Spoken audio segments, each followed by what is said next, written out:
ओम शांति। 3 अप्रैल 2023 के ईश्वरीय महावाक्य। पहले सुनते हैं मुरली के मुख्य पॉइंट्स। बाबा ने कहा, रावण ने सबको नयनहीन और बुद्धिहीन बना दिया है। देह अहंकार व 5 विकारों के कारण सभी घोर अंधियारे में हैं, इसलिए एक दो को दुख देते रहते हैं। अभी बाप तुम ब्राह्मण बच्चों को ज्ञान का तीसरा नेत्र देते हैं। इसको ही ज्ञान के चक्षु अथवा डिवाइन इंसाइट कहते हैं, जिससे तुम बाप को और रचना के आदि मध्य अंत को जान जाते हो। फिर बाबा ने कहा, कल्प कल्प मैं ही भारतवासियों को स्वर्गवासी बनाता हूँ। अपने को देखना चाहिए, क्या हम ऐसा पुरुषार्थ करते हैं जो बाबा मम्मा के गद्दी नशीन बन सके। अभी सारी किंगडम स्थापन हो रही है।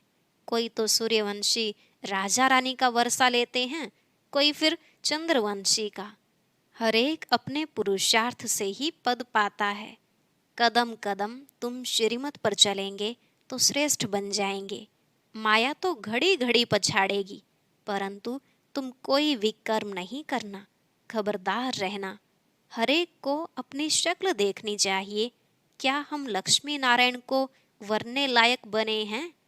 अगर विकार में गए तो पासपोर्ट कैंसल। पतित आत्माएं पवित्र लक्ष्मी अथवा नारायण को कैसे वर सकेंगे? लास्ट में बाबा ने कहा, मीठे बच्चे, इस बाप को अपना ट्रस्टी बनाओ। सब कुछ एक्सचेंज कर लो। तुम्हारा कखपन हमारा और हमारा सब कुछ तुम्हारा।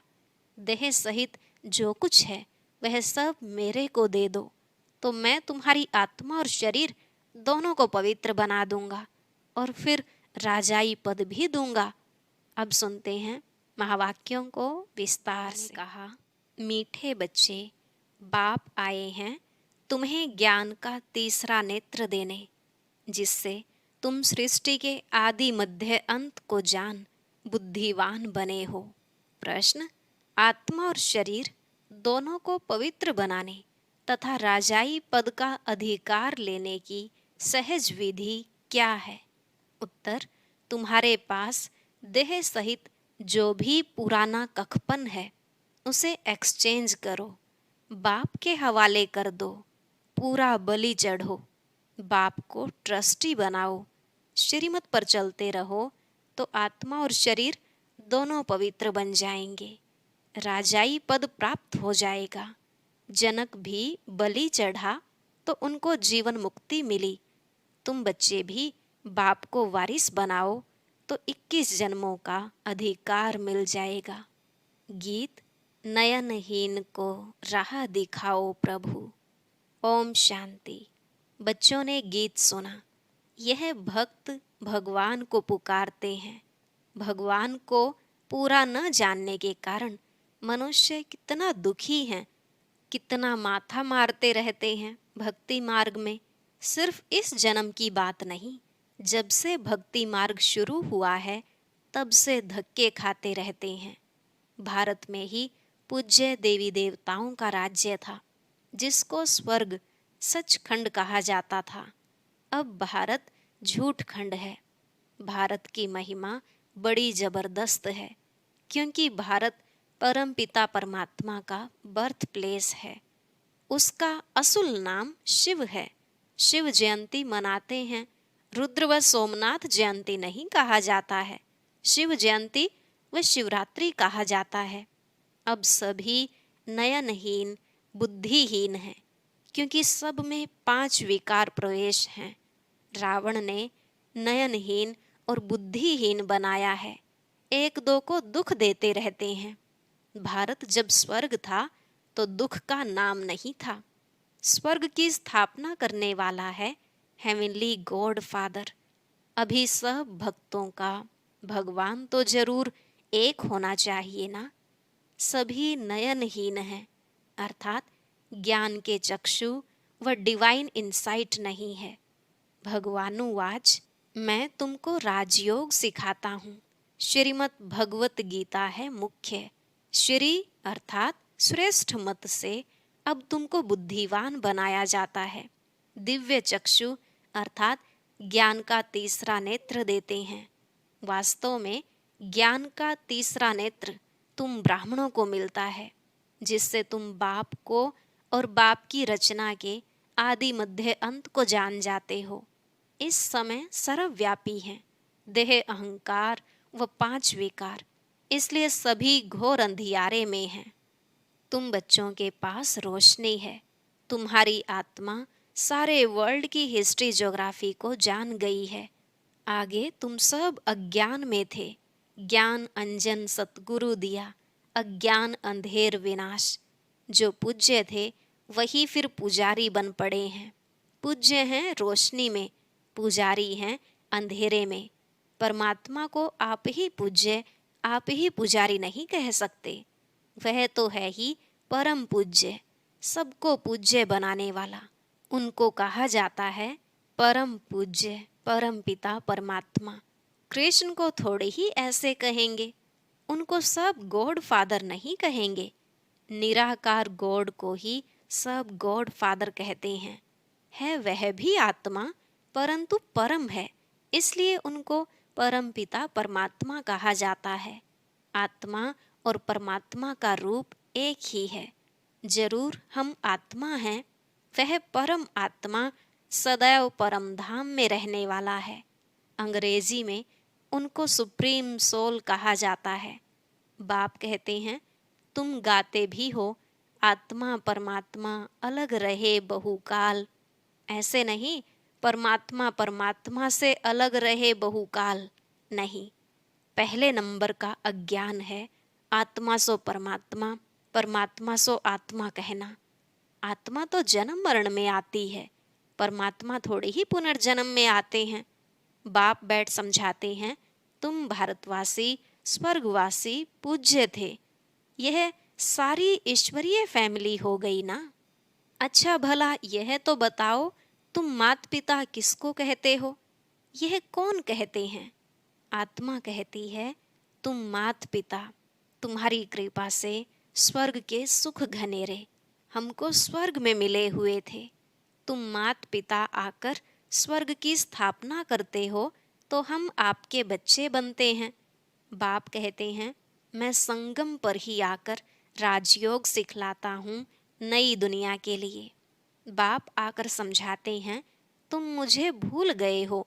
मेरी तो शिव जयंती भी भारत में मनाते हो ना। गाया भी जाता है शिवरात्रि। कौन सी रात्रि? यह ब्रह्मा की बेहद की रात है। संगम पर आकर रात से दिन अर्थात नरक से स्वर्ग बनाते हैं। शिवरात्रि के अर्थ का भी कोई को पता नहीं है। भगवान है निराकार। मनुष्यों के तो जन्म बाई जन्म शरीर के नाम बदलते हैं। परमात्मा कहते हैं, मेरा शारीरिक नाम ही नहीं है, मेरा नाम शिव ही है। मैं सिर्फ बूढ़े वानप्रस्थ तन का आधार लेता हूँ। यह पूज्य था, अब पुजारी बना है। शिव बाबा आकर स्वर्ग रचते हैं। हम उनके बच्चे हैं तो जरूर हम स्वर्ग के मालिक होने चाहिए ना। वह शिव बाबा है ऊंचे ते ऊंचा। ब्रह्मा विष्णु शंकर का पार्ट अपना अपना है। हर एक एक्टर का पार्ट अपना है। हर एक आत्मा में अपना सुख का पार्ट नूंधा हुआ है। बाप कल्प कल्प आकर भारतवासियों को स्वर्गवासी बनाते हैं। उसको भूल गए हैं। कहते हैं, फलाना स्वर्गवासी हुआ। अरे अब तो नर्क है, तो पुनर्जन्म जरूर नर्क में ही लेंगे ना। तो फिर तुम उनको नर्क का भोजन क्यों खिलाते हो? स्वर्ग में तो अथाह वैभव है, फिर उनकी आत्मा को मंगाकर नर्क का भोजन क्यों खिलाते हो? पतित ब्राह्मण को खिलाते हो, प्याज आदि खिलाते हो, वहां थोड़े ही यह होता है। तो देखो भारत की क्या हालत हो गई है। भगवानुवाच, अब मैं तुमको ज्ञान का तीसरा नेत्र देता हूँ। तुम फिर राजाओं का राजा बनेंगे। देवी देवताएं 84 जन्म भोग पूज्य से पुजारी बन गए हैं। तुम जानते हो, हम शिव बाबा के वारिस बने थे। शिव बाबा ने स्वर्गवासी बनाया था, तब उनको सब याद करते हैं। ओ गॉड फादर, रहम करो। साधु भी साधना करते हैं क्योंकि यहाँ दुख है, तो निर्वाण धाम जाना चाहते हैं। आत्मा परमात्मा में लीन तो होती नहीं, यह समझना भूल है। अब तुम कहते हो हम आत्मा परम धाम में रहने वाली हैं।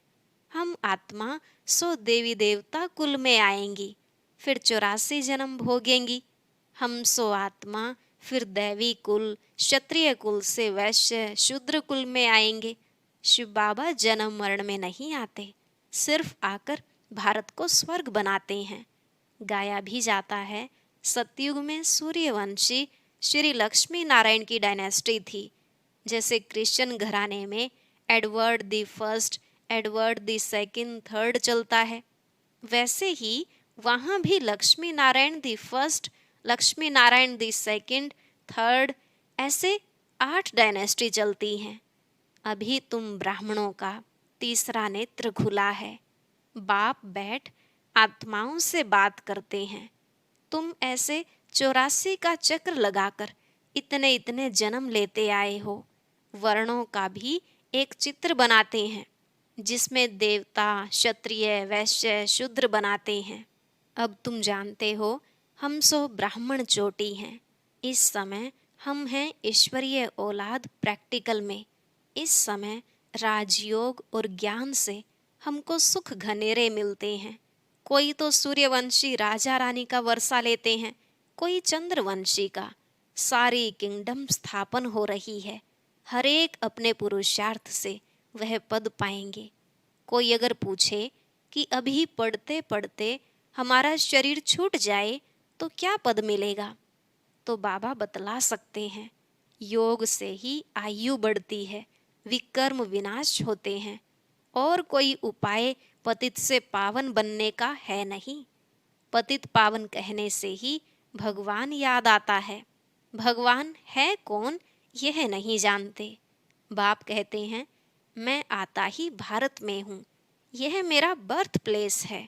सोमनाथ का मंदिर कितना आलीशान था, यह बाप ही बच्चों को समझाते हैं, जिसके फिर बाद में शास्त्र बनते हैं। भक्ति मार्ग में ही यह यादगार बनना शुरू होते हैं। जब पुजारी बनते हैं तो पहले पहले सोमनाथ का मंदिर बनाते हैं। भारत तो सतयुग त्रेता में बहुत साहूकार था, मंदिरों में अथाह धन था। भारत हीरे तुल्य था, अब तो कंगाल कौड़ी तुल्य है। फिर बाप आकर भारत को हीरे तुल्य बनाते हैं। सारा झाड़ जड़जड़ी भूत अवस्था को पाया हुआ है। बाप कहते हैं अपनी शक्ल तो देखो, लक्ष्मी नारायण को वरने लायक हो। नारद की कहानी है ना, पतित आत्मा पवित्र लक्ष्मी अथवा नारायण को कैसे वर सकेगी। विकार में गए तो फिर पासपोर्ट कैंसल हो जाता है। अपने आप को देखा जाता है कि हम ऐसा पुरुषार्थ करते हैं जो बाबा मम्मा के गद्दी नशीन बन सके। यह है ही पतित दुनिया, पवित्रता है मुख्य। अब तो no health, no wealth, no happiness, यह रुण्य के पानी मिसल राज्य है। इस पर भी दुर्योधन की कहानी शास्त्रों में है।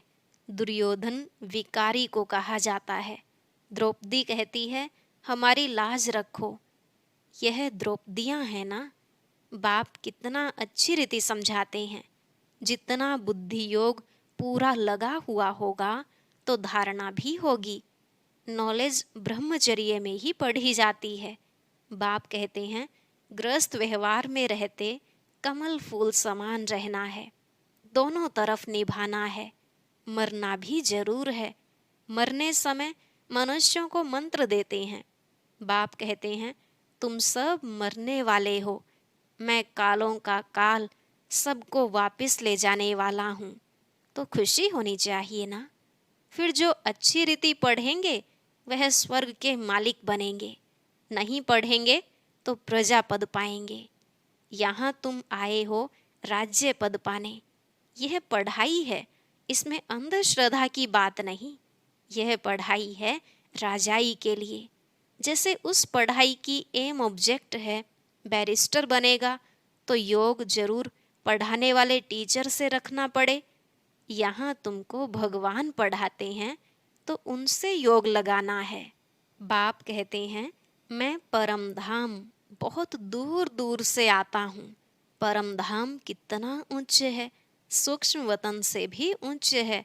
वहाँ से आने में मुझे 1 सेकंड लगता है। उनसे तीखा और कुछ हो नहीं सकता। सेकंड में जीवन मुक्ति देता हूँ। जनक का मिसाल है ना। अभी तो नर्क पुरानी दुनिया है, नई दुनिया स्वर्ग को कहा जाता है। बाप नर्क का विनाश कराए स्वर्ग की स्थापना कराते हैं। बाकी उनको सर्वव्यापी कहने से क्या मिलेगा? कुछ भी नहीं। बाप तो आकर स्वर्ग का मालिक बनाते हैं। बाकी सभी आत्माएं शांति धाम चली जाएंगी। आत्मा अमर है, उसको पार्ट भी अमर मिला हुआ है। फिर आत्मा छोटी बड़ी कैसे हो सकती? आत्मा है ही स्टार, बड़ी छोटी हो न सके। अब तुम हो God fatherly students. God father knowledgeful blissful है, वह तुमको पढ़ा रहे हैं। तुम जानते हो इस पढ़ाई से हम सो देवी देवता बनेंगे। तुम भारत की सेवा कर रहे हो। पहले पहले तो बाप का बनना है। और जगह तो गुरु के पास जाते हैं, उनके बनते हैं, अथवा उसे अपना गुरु बनाते हैं। यहाँ तो है बाप, तो पहले बाप का बच्चा बनना पड़े। बाप बच्चों को अपनी जायदाद देते हैं। बाप कहते हैं, बच्चे तुम एक्सचेंज करो। तुम्हारा कखपन हमारा, हमारा सब कुछ तुम्हारा। देह सहित जो कुछ है वह सब कुछ मेरे को दो। मैं तुम्हारी आत्मा और शरीर दोनों को पवित्र बना दूंगा और फिर राजाई पद भी दूंगा। तुम्हारे पास जो कुछ है वह बलि चढ़ो, मुझे ट्रस्टी बनाओ, मेरी श्रीमत पर चलो। जनक राज्य भाग्य सहित बलि चढ़ा तो उनको जीवन मुक्ति मिली। बाबा यह सभी कुछ आपका है। बाप कहते हैं, मुझे वारिस बनाओ। मैं 21 जन्म तुमको वारिस बनाता हूँ। सिर्फ मेरी मत पर चलो। भल धंधा करो, विलायत जाओ, कुछ भी करो, सिर्फ मेरी मत पर चलो। खबरदार रहना है, माया घड़ी घड़ी पछाड़ेगी। विकर्म कोई नहीं करना है। कदम कदम श्रीमत पर चलना है तो तुम श्रेष्ठ बनेंगे। बाप तो दाता है, सिर्फ तुमको ट्रस्टी बनाते हैं। कहते भी हो यह बच्चे धन आदि सब भगवान का दिया हुआ है। अब भगवान कहते हैं, मुझे दो, मैं एक्सचेंज करता हूँ। मैं प्रतिज्ञा करता हूँ, श्रीमत पर चलने से तुमको ऐसा श्रेष्ठ बनाऊंगा। यह है राजयोग। यह लक्ष्मी नारायण भी इस राजयोग से ऐसे बने हैं। बिरला जिसने लक्ष्मी नारायण का मंदिर बनाया है, वह खुद नहीं जानते हैं कि यह लक्ष्मी नारायण इतने धनवान कैसे बने। अब बाप समझाते हैं, यहाँ के गरीब वहाँ साहूकार बनेंगे और साहूकारों का सब मिट्टी में मिल जाएगा। अच्छा, मीठे मीठे सिकिलधे बच्चों प्रति माता पिता बाप दादा का याद प्यार और गुड मॉर्निंग। रूहानी बाप की रूहानी बच्चों को नमस्ते। रूहानी बच्चों की रूहानी बाप दादा को नमस्ते नमस्ते, गुड मॉर्निंग। शुक्रिया बाबा, शुक्रिया। धारणा के लिए मुख्य सार। पहला पॉइंट, माता पिता के गद्दी नशीन बनने के लिए पवित्रता की धारणा करनी है। दोनों तरफ निभाते हुए पढ़ाई पर पूरा ध्यान देना है। दूसरा, कोई भी विकर्म नहीं करना है। बहुत खबरदार हो, श्रीमत पर चलते रहना है। ट्रस्टी जरूर बनना है। आज का वरदान, अपने मस्तक बीच सदा बाप की स्मृति इमर्ज रखने वाले मस्तक मणि भव। अपने मस्तक बीच सदा बाप की स्मृति इमर्ज रखने वाले मस्तक मणि भव। बाबा ने कहा, मस्तक मणि अर्थात जिसके मस्तक में सदा बाप की याद रहे, इसी को ही ऊंची स्टेज कहा जाता है। अपने को सदा ऐसी ऊंची स्टेज पर स्थित रहने वाली श्रेष्ठ आत्मा समझ आगे बढ़ते रहो। जो इस ऊंची स्टेज पर रहते हैं वह नीचे की अनेक प्रकार की बातों को सहज पार कर लेते हैं। समस्याएं नीचे रह जाती हैं और स्वयं ऊपर हो जाते। मस्तक मणि का स्थान ही ऊंचा मस्तक है, इसलिए नीचे नहीं आना, सदा ऊपर रहो। स्लोगन: बेफिक्र बादशाह की स्थिति का अनुभव करना है तो मेरे को तेरे में परिवर्तन कर दो। बेफिक्र बादशाह की स्थिति का अनुभव करना है तो मेरे को तेरे में परिवर्तन कर दो। और अब सुनते हैं आज का अव्यक्त ज्ञान मोती। ये एक बहुत संस्कारितापूर्ण वीडियो है, जरूर देखें, कोई भी मिस ना करे।